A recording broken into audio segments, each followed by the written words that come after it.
That I try to understand which camera is this? Oh, is that one? That one, yeah. How many cameras do you have? No. I just I don't know how to show this camera. But this is my laptop camera, but another one external. This camera is this one. Oh, this is a bit meta now, isn't it? Oh yeah, that camera is perfect. I mean, I'll just fire straight into it. I mean, I just wanted to get a bit of background on you first. So you're in Southampton at the moment. So the Optoelectronics Research Centre is based in Southampton University. Is that right? Yeah. Yes. No. Yes, I think Optoelectronics Center has quite a long history. It's from around 1986 something. Yeah. And basically myself, I joined this center in '92. And my background, obviously, you can understand. Previously, I worked in Moscow in General Physics Institute under supervision of inventor of laser Prokhorov. So and then I joined this in '92. And from that, so my background, obviously, I'm a physicist, yes, by background, and I was involved in studied some fundamental phenomena, related to light-matter interactions and nonlinear optical effects. So interaction of high intensity light with matter. Okay. And in particular, interesting phenomena in optical fibers, when intense light is propagates in fibers, and then more lately, already maybe for more than 20 years. Yes, it looks to me the time is passing quite quick. Yes, now maybe this particular subject that we're talking now, yes, which is involved in this data storage. I'm working for 20 years now. Okay. From '97, yeah. And what does optoelectronics mean? No, but obviously, if you ask me what physics is, the same. It's the same. Oh, okay. It's the same. What physics? If you ask me, I understand what physics is. It's the same. If you ask me what life is, yes, I understand. I can feel what it is. But give you quick definition. So if you say optoelectronics, it's a subject. If you know what electronics is, yeah? Electronics, yes. Yes. So electronics is. What does opto mean? So opto it's light. It means it means it's a subject which is related to using light for making obviously devices. Well, so I mean we can move on from it because I mean obviously I want to speak to you more about the 5D storage crystal.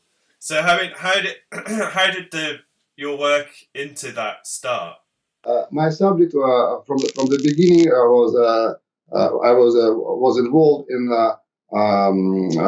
using lasers for study application of lasers and study interaction of light which produced by lasers, interaction of light with materials. Yes, and as I mentioned, so lasers can develop very intense light. So and moreover, now lasers could be also used like even maybe in the future to destroy asteroids. So they could deliver a lot of power. So it's not such a light from incandescent lamp or from normal lighting is quite weak, but laser can produce very intense light. And this and when intensity of light is very high, it can change properties of material. Yes, laser light is used a lot in production. Yes, in cutting, drilling, yeah, or materials, and then even you can and in other applications. Anyway, and in this application, continuous light is used. So you need to destroy material, or cut material. You need to deliver a lot of energy. But when pulse duration is very short, what is interesting? So as I mentioned to you, we can excite electrons, but because pulse duration is so short, and it takes during duration of the pulse, there is not enough time to hit material. So we can basically excite electrons. Electrons move very fast. They are small, move very fast. But lattice, no, atoms in material, they are still cold. The material is not this. Oh, okay. Only electrons they're excited, yes. But and what it means, so there is not much heat that the material itself remains cold, like let's say glass, yes. The temperature of material still is quite small, but electrons move very fast, and this is very important. So and this especially happens when duration of the pulse is very short. So material can be modified without much heat. So and why it's important? So with using these very short pulses, it's possible to change properties of material only very locally. Because when there is a lot of heat, it produces big collateral damage, and this is obviously could be very interesting, very useful for cutting, drilling, and for a lot of applications. But if you would like if you would like to use very to achieve very precise, very precise localized modification or micro machining or nano machining, so heat is not good. So you understand, and that's why these short pulses are very important. So this is what we started to study about maybe now 20 years ago with my colleagues in Japan, in Kyoto. And also, what are the structures? Sorry, what are the structures that the laser is creating? No, but then by the we are still so so the first observation we did maybe 20 years, but now more or less we know what it is. So with light we produce these nanostructures. These nanostructures they are very small, and microscopically they induce birefringence. And this birefringence, what it means, this birefringence, it means when light passes through this region, it changes its polarization. And that's why we can detect these structures. We can detect this modification by detecting the state of polarization. We have for example, where's a polarizer? So if we put a polarizer, yes, on the output, like polarizers are used also for sunglasses, yes, sometimes. Yes. So with the polarizer, we can detect the state of polarization. And we have special microscope with special device can detect this polarization. Yes, so we can detect the state of the regions which were modified, which became birefringent.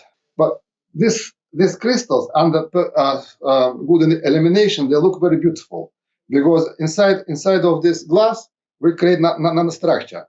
And some of gemstones, they look pretty. Why? Because some of the gemstones, they contain nanostructure, like opal. Opal is also silica oxide, yes, with fine nanostructure. And this nanospheres, yes, and they produce very nice color effects because of diffraction and reflection of light. They look very pretty because of this nanostructure. And here we also produce nanostructure.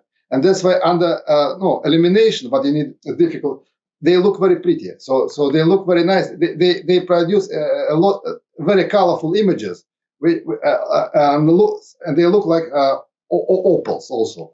So it's and this is combination of this light effects and.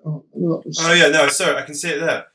Yeah, I've got you. So if you put the black of the phone against the back of it a bit more, you can sort of see it against the dark background. Yeah. Oh wow, yeah, I can see how it refracts the light. So these nanostructures within the crystal, they're still crystal, but they're just. No. Sorry, just again a little bit to clarify this confusion. This is not crystal, by the way. This is glass. Glass, sorry. glass. Because I want to say just we call it no 5D memory crystal, but anyway, it's a little bit, but it's not how to say it's it was coined. It was given a 5D memory crystal, but we're talking physically.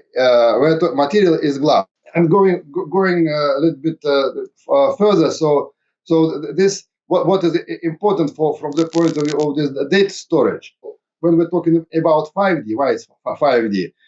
5D refers to degrees of freedom in which you can encode information. So you can normal DVDs and CDs, you encode information in several layers. Okay. You can write also in the bulk, but it's difficult to write more than several layers because a normal optical recording, normally interaction, they don't use intense light. So light is absorbed as soon as it starts interacting, but with material. But in our case, light is absorbed where intensity is very high. So we can write it in the bulk. So potentially we can write maybe thousands of layers. So we are not limited. We can write many layers. So potentially our writing method is volumetric. So we can write in the bulk. But this gives us at least 3 degrees of freedom. But in addition, yes, because we write not simple holes or voxels. By the voxel stands volumetric pixel, and voxel is basically pixel produced in the volume. But we produce not simple voxels, which is just like a hole, yeah. But inside the voxel, we produce nanostructure. Okay. Yeah. And we can arrange this nanostructure using polarization. When we use different polarization, we can change orientation of this nanostructure. Yes. So it's and this could be used as a fourth dimension, fourth degree of freedom, additional degree of freedom for encoding information. But also also we can change slightly the length of the structure, or we can also maybe can change periodicity of the structure. So there is additional degrees of freedom of which is called retardance. Anyway, so we can change not only orientation of this nanostructure, but the size of this nanostructure. No, roughly speaking, this nanostructure could be slightly big or smaller. No, but more precisely, it will call it retardance and slow X orientation. So in total, in addition to 3 volumetric degrees of freedom, yes, we have 2 degrees of freedom, which is orientational nanostructure and its size. So in total, we have 5 degrees of freedom to encode information. And strictly speaking, so with normal pixels, yes, we can in one spot, yes, in one pixel, we can only write only 1 bit, 0 and 1, yes. Yes. But here in one spot, we can write up to, let's say, even up to 8 bits, because we can encode information into orientation. So depending how many orientations we can store, so we can encode information into orientation of this nanostructure and to size of this nanostructure. So in one spot we can encode not only 1 bit like 0 and 1, yes. Yes. But we can encode 2 to 8 power of bits. Okay. But it's 2 to 8 power of variations, yes. But also one of the main benefits that we can record in the bulk. If we can write 1,000 layers, then we can. If it take a Blu-ray is normally a 45 double-sided Blu-ray is about 45 gigabytes. Yes. Yeah. Density, and if we can write 1,000 layers, so we can get capacity 1,000 times more than normal Blu-ray. But in addition, if we can get 8 bits per spot, yes, so we can get about 8,000 more. 8,000 more density than a normal Blu-ray, and then if you multiply this 8,000 by density of double-sided Blu-ray, you can get 360 terabytes. 300 terabytes we estimated. It is the density of normal double-sided Blu-ray multiplied by 8,000 times, and 8,000 times is 1,000 layers plus 8 bits per spot, or 8 times more bits than normal Blu-ray. Because the normal Blu-ray only 1 bit per spot. So how much? Sorry, say that again. How much could you store potentially in the size of something of a Blu-ray disc then? No, potentially in a disc of a Blu-ray size, we can store 360 terabytes. But if we'll achieve aerial density in our writing similar to Blu-ray, and if we'll manage to write 1,000 layers with 8 bits per voxel, then we can achieve it. I'm sure you've been asked this question before. Is it a bit like the crystal? I mean, is the glass? Sorry, the silica glass. Is it a bit like the crystals that Superman uses in the film? So if we talk about Superman memory crystal, why it was coined Superman memory crystal? Because of durability. It's very durable, and plus potentially it can store a lot of information. So how long can it last? How long can a 5D storage crystal last for? No. We estimated. We made an experiment of accelerated aging. So we heated our crystal, our samples to high temperatures, 1,000 degrees, and from decayed high temperature, we extrapolated the lifetime at room temperature. So at room temperature, we estimated the lifetime of about 300 quintillion years. It's quintillion is billion years. 10 to 18. Bloody hell! Yeah, that's a long time. Now, and you have a Guinness Book of Records. Yeah, we have a Guinness World Record for this, but obviously, again, this is extrapolation, because obviously we cannot the extrapolation from experiment at high temperature. So obviously nobody can know, but this is the best we can do. Obviously, but it tells that it's very durable. Obviously, it's durable now, but obviously this. But at temperatures about 180 degrees centigrade, the lifetime is estimated comparable to the time of universe. So this is maybe so. Obviously, you understand that this is. So say that again. So that at 180 degrees Celsius, you estimate that the crystal can last as long as the universe. Yes. The lifetime of our structures at the temperature of about 180 degrees centigrade is estimated comparable to the lifetime of universe, which is 13.8 billion years. This is basically it's a long time enough. Yeah. This is an incredibly long time. But what another thing obviously I would like to tell you. So currently there are two limitations. One is obviously writing speed, and the second one obviously readout. So readout we can only read this all our disks or memory, how we call memory crystals, only under microscope. So the readout is quite slow. So we can read, but it's very slow. So if you would like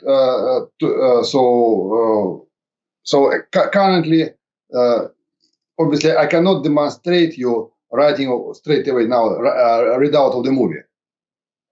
So I can. So definitely So currently we are working on the system for quick readout. This is another story. Now when we read this, we need a microscope and we read bit by bit. The process of readout is quite slow. Okay. So for developing practical devices, that's why we have some kind of some collaborations to develop practical product. And for practical product, you need also the develop fast readout. Yes. Okay.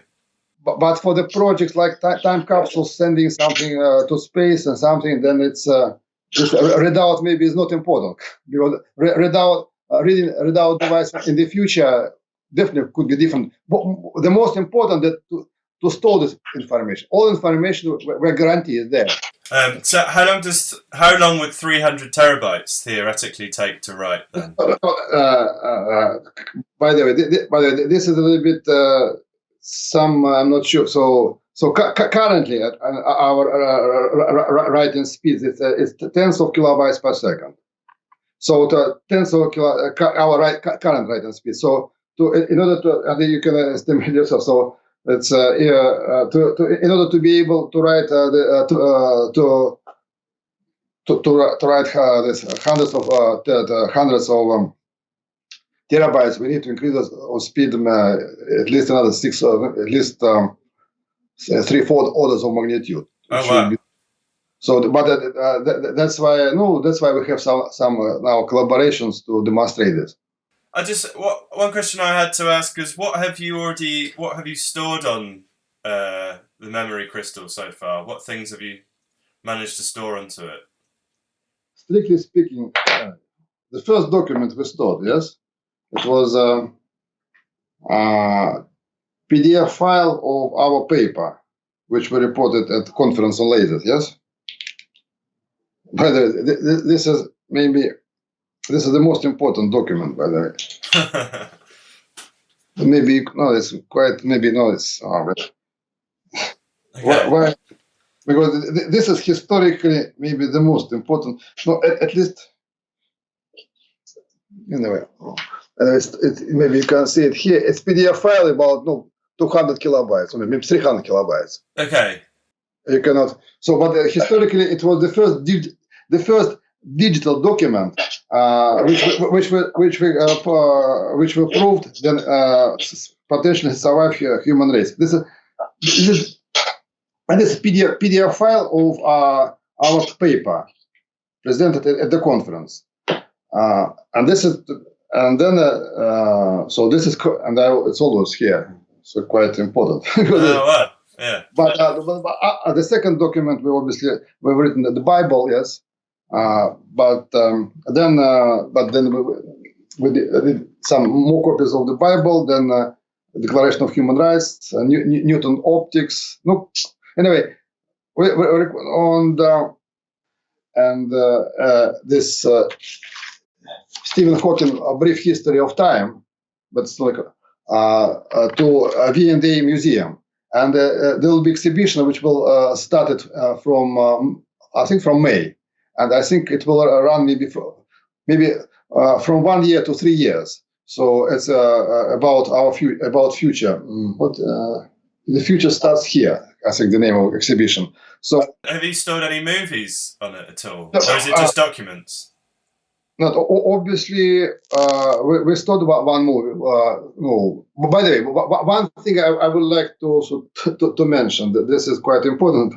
Obviously, currently. Obviously, we can record information, yes, and one of limiting factor is the speed. The speed of writing is still quite slow, so we cannot record big documents. This 300 terabytes, which I quoted to you, with our current speed, we cannot. It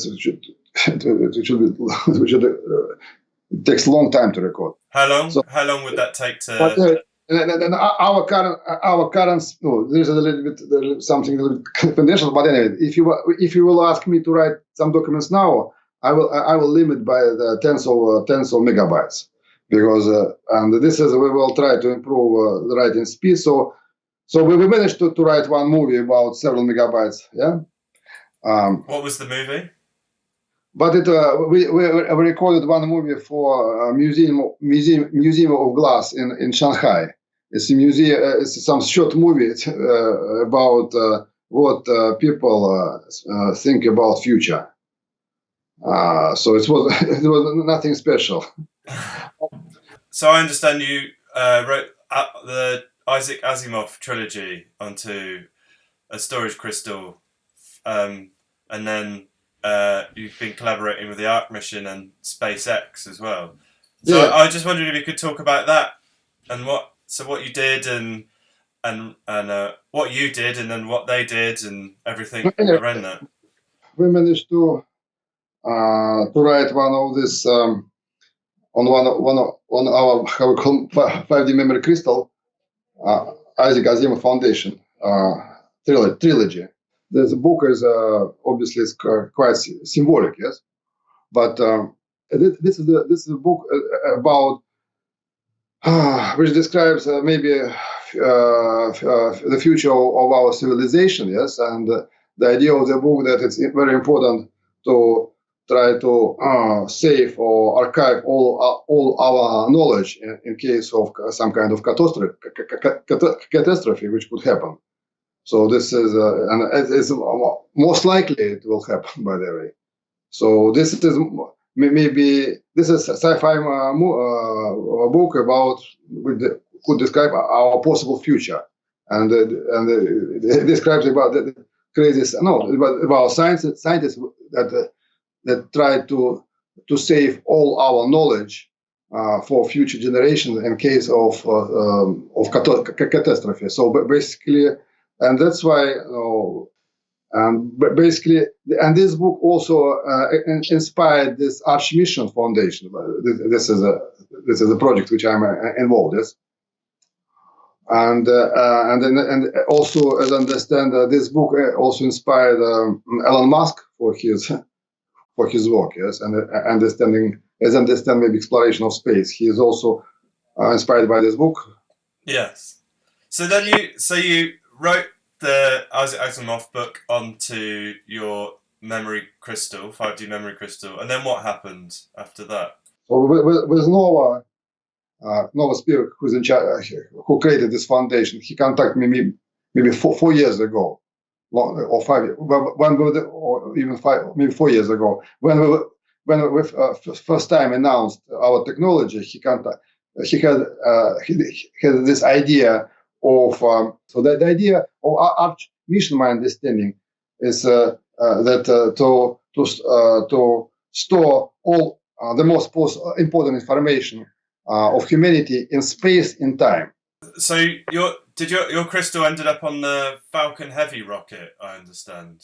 No, it's very simple. So basically, the idea of this Arc Mission Foundation is to try to send archives in space, and Nova Spivak he managed to convince Elon Musk to deliver this first archive on his rocket. On this mission, Tesla roster was sent, yes, and one of the things which was placed in the car was disk, yes, but no, and especially if somebody will find it in the future, they maybe will be not too much confused. They will find quite a few objects. They will found the car, so and then in the car they will find quite a few objects, and then they will try to figure out something about us, and by the way, and if they will be interested enough, yes, so maybe they will try to somehow to send us message about you never know, some extraterrestrial.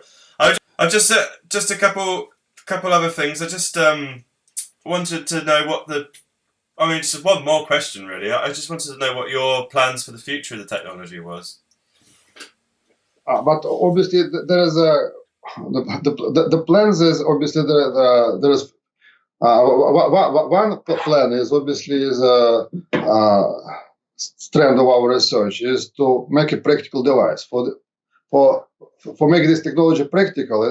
Especially for cloud data, for cloud computing, for cloud storage. Yes. Then we need to increase the speed of writing, and this is this is quite this research needs a lot of funding, and we have now collaboration with Microsoft. Yes, this is another strand of research. Obviously, is maybe develop this technology for archives, like for museums or libraries. Maybe such high density is not so important, but maybe durability is more important. And so we will try to work also in this direction. And the third direction, obviously, is to involve in the projects like time capsules, like this project with Arc Mission Foundation. So they're a little bit futuristic projects. This is, at the moment there is these three directions, and another direction. Obviously, we are collaborating currently. Have some collaboration with some artists. Like one example is Ben Sarao. He is a professional photographer, and because our technology basically also inspired. And for example, with Ben Sarao, we're collaborating on creating first pieces of eternal art. We can write in our glasses, in our crystals, not only data, digital information, but also we can write also images. Yes, and this combination of images and data. Which we believe can last forever. I think it could. I think it inspired by some artists. So it's maybe could be seen like new type of contemporary art. Again, what I want to say from my point of view, why I'm so inspired by this, because maybe just going back to the beginning of our talk, because obviously I'm a scientist, and obviously I'm doing research. Yes. And for me, the biggest reward that your scientific work, obviously, you spend 90% of your time doing research and writing papers, yes, and finally what, and then getting funding, and this is cycle which is a little bit it's hard work, yes. But what I like is finally all this my research, yes, finally the outcome, but. That we did something very, very useful. As I understand, our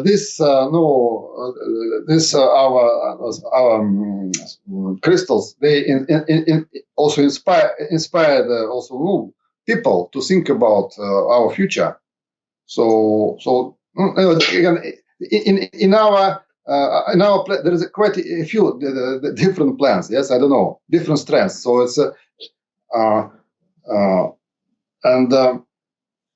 but again, from my side, normally I cannot, because if to think about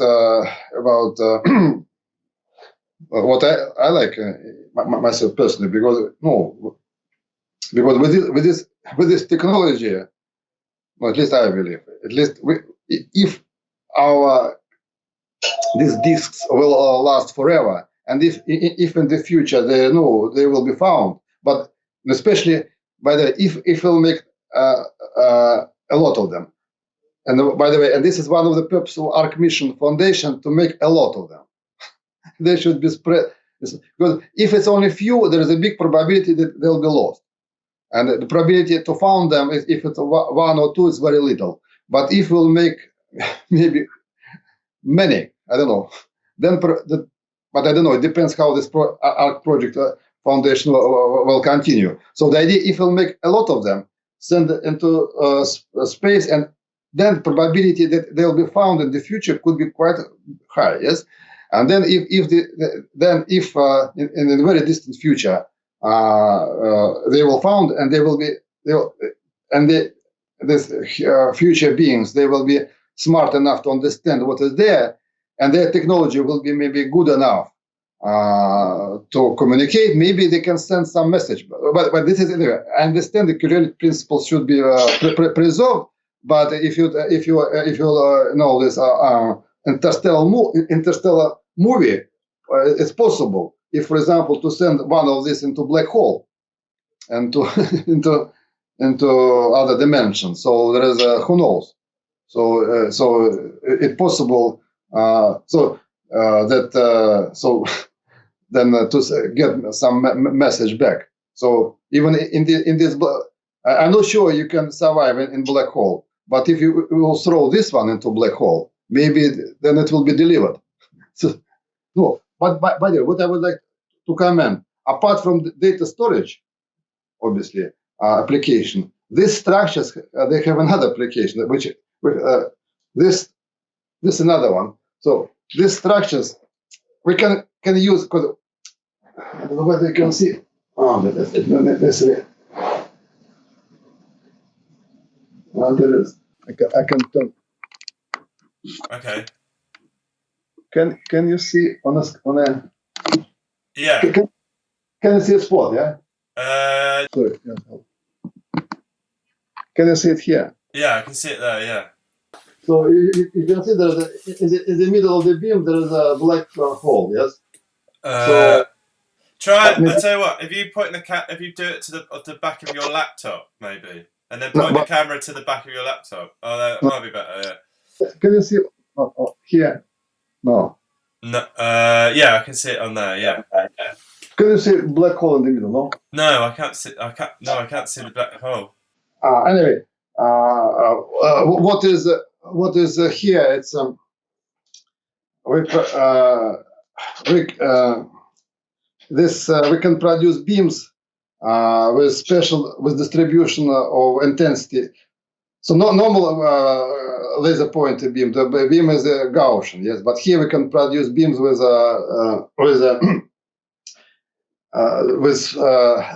polarization distribution, which could be radial, azimuthal, or it could be vortex beam. So you can imagine. So this could be, by the same beam, which it could be. We can produce whirlpools of light. So this beam, similar kind of beam, where can be used for trapping of light and making spanners. So because normal, for example, and we use similar kind of technology. We use glass and we pattern the glass, and when light transmits through this glass, it can change its phase and polarization. And this is commercial product, by the way. And what I like in general, that from basic discovery, and this discovery was serendipitous. So also the name of my group here, no, not official name, is Serendipity Photonics. I can show you by the this is quite important last statement. This is important last statement, by the way. This is you can see Serendipity Photonics. Serendipity, yeah. So serendipity, because so what I like, and this is the core of my research. A lot of things what I do is they're based on serendipity. So the most interesting stuff which I myself observed, it was unexpected. And then so we observed these nanostructures first of all, unexpectedly, and then by first of all there was light scattering. Then we try to explain this light scattering. This light scattering we explained by nanostructures, and then finally we managed to find application of these nanostructures for this beam shaping, and finally for data storage. So and finally, what I like that from serendipity, the research finally led to even now to the project when our disks are traveling in space, and maybe in the future they could be used for help us to communicate with the future. So this is for me, I'm inspired that this is a full circle. So it's grow. This research what I did grow from the left, from curious observation. Now it looks it inspired a lot of people thinking about anyway. So even like I'm talking with you. So this is I'm quite this is quite interesting. So yeah, it's kind of like, I guess it's interesting, that sort of intersection between science and creativity, isn't it? You know, yeah, yeah. like when you leave things to chance. Yeah, yes, yeah, exactly. And I want to say, like, in my experience, I don't know, in my experience, sometimes what you sometimes you need, I think something happens. Even I don't know. Sometimes I think everything already predetermined. Whatever you do, it's already maybe this cycle. Maybe this cycle, maybe communication, or maybe they received this message. But again, if I will show you this, can you see? This is monument. Yeah. Yeah, the sculpture. Sculpture. This sculpture is called Two Forms in Echelon. It's Barbara Hepworth. Do you know Barbara Hepworth? Barbara Hepworth, yeah, no, very well. It's I don't know personally, but by the way, it's her structure. And if you, this is called Two Forms in Echelon. It looks like two void structures, yes. Yes. And by the way, what is interesting? By the way, no, first of all, these void structures that you can see two of those, yes. And when we write our structures, the first pulse produce similar kind of structure. First pulse produce this carrot-shaped pattern with a void, first pulse. But after many pulses, this void structure is transformed into nanograting. You should believe me. So the first pulse, when we focus, produce similar kind, yes? Yeah. In glass, it produces like a void of carrot shape. And by the way, for two different polarizations, these voids also look different. So this is two voids. These structures are similar to what we make in glass for two different polarizations. You understand? Yeah. They look very similar. But after many pulses, you should believe me, this void disappear and the nanostructure appears after many pulses. But what is interesting, if you draw a line through these holes, they direct into my lab. So. Oh wow! Really? My lab is located here. Yeah. No, okay. Just a minute. Yeah. Okay, I've got you. I think. Yeah. So if you shine a laser through those two holes, it would shine directly on your lab. Yeah, my lab is located exactly here. And then maybe you said not a little bit. And moreover, by the way, this monument, this sculpture, is placed on landscape ripple. It's like, if you look, there is two small hills, yeah. Mm. So it's also it is a landscape ripple, and the structures which we produce in glass, they call also ripples. By the way, it's nano ripples. Oh right, okay. Because by the way, on this nanostructures which look laminar, it's bulk ripple. On the surface, it looks like also you can produce this surface ripple. Anyway, what is interesting, this combination, this sculpture is placed on this landscape ripple, yeah. Mm. And by the way, this sculpture was placed maybe around 1950 in 50s or 60s. Yes, okay. much before I arrived here. But what is interesting, but also in our lab, we produced the first document. This is the first document which will survive human race. So this is, if you believe or not, but maybe this is evidence that message was already received. That's great. No. I don't. This is. I know this is. I like it. But I don't know. But it's crazy. Yeah. Yeah. But obviously, from other side, you can. There is there is a lot of coincidence. Yes, but again, here coincidence. First of all, these two structures, yes, they look very similar. I have another slide which shows you this. It's ridiculous. Very similar. It's placed exactly near the lab. It's placed on landscape ripple. Mm. Our structure is ripple. And what? And then another interesting story. Barbara Hepworth, she died in a fire in her workshop. Yeah, in St. Ives, isn't it? Yeah, but what is interesting, our lab also came from the fire. In 1980, about 10 years ago now. Yes, 2005. We have a big fire here in university. Oh, really? Yeah, my lab, not only my lab, other labs here were destroyed. And new lab here was built after the fire. Oh, wow. Is that is that the original building, or was is that a whole new building? This is the new building, which is different one. Yeah. So my lab was in that building. Now they build a new building. Okay. But after the fire, my lab was moved here, and I built a new lab here. A new lab in the old building, but yeah. I moved here. Oh, okay. Close to the monuments, but after the fire, thanks to the fire. Yeah. But it's a little bit. But anyway, because you are talking about, so sometimes even I think a lot of things already you cannot. Everything is already maybe everything. Whether we have a lot of how to say chances. Yeah, I'm not sure, and that's why even like Elon Musk, I think he thinks that we live in our life is a hologram. Yes, Elon Musk, the theory. You know? Yes. You know? Yeah, I know the theory. Yeah. So that's why I thought this is for some. This is, but to be honest, also we're scientists, and but from other side, I don't know. Sometimes it's interesting that now myself I'm.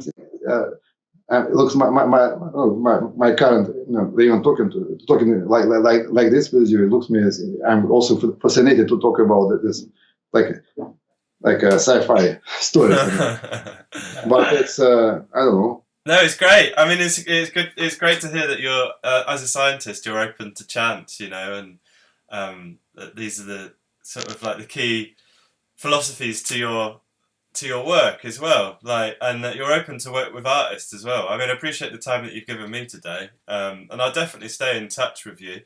Yeah. And keep a close tab on your research and see where it goes. But by the way, what another comment? On the disk, yes, which was sent now to space.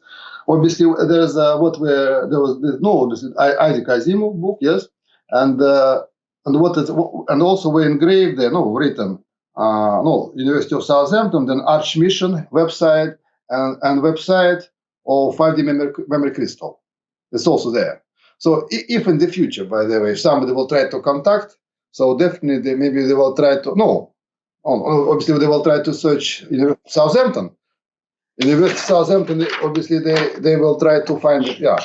This is, and also they will try maybe to Google this websites. Yeah. But I want to say so if you would like to be contacted or receive messages from the future, so you should keep in touch with me. I certainly will. Then there'll be some links. Yeah, so maybe this film is a message from the future to me. yeah. This is I don't know. So, but if for some reason they found it, for some reason they have technology somehow, not violating causality principles. I think it's possible. Maybe there is multiple universes. Maybe I don't know. So one thing happened here, another is different. Causality should be fine. I don't know. So they will manage to communicate. So, but they will find. First of all, they try to find University of Southampton. Maybe then this website, and then now we talked with you. No, they will try to talk to you, maybe. Yeah. this is I don't know. This is yeah, maybe. No, I mean, this has been. I mean, making this film's been an interesting process of working out the possibilities of things and technology, and the limits of humanity as well. I think that's something that I'm very interested in. But to be honest, I'm pretty sure we don't know anything. We know, first of all, maybe we know what we're allowed to know. Yes. Yeah. Definitely, we don't know. Maybe nothing. So this is maybe I'm just thinking maybe some kind of I don't know why we should know more than people which live here maybe some 1,000 or 10,000 years ago. Maybe we think we know, but on the scale of this billions of years, it's nothing. So we don't know. I think we don't. We know very little. Maybe almost nothing. Yeah. So there are so many things. Yeah. Anyway, so it's okay. This is interesting. Maybe you change your futures because as I understand, if you involved, if you talk to me. Like we've diverged onto another path. Yeah. Is that So what you then, mean? Yeah. yeah. Then it's we'll see what will happen. Yeah. All right. Well, yeah. All the best, Peter. Thank you so much. Okay. Nice talking to you. Bye. Cheers. Bye. Great talking Bye. to you. Cheers. Bye. Bye. Bye.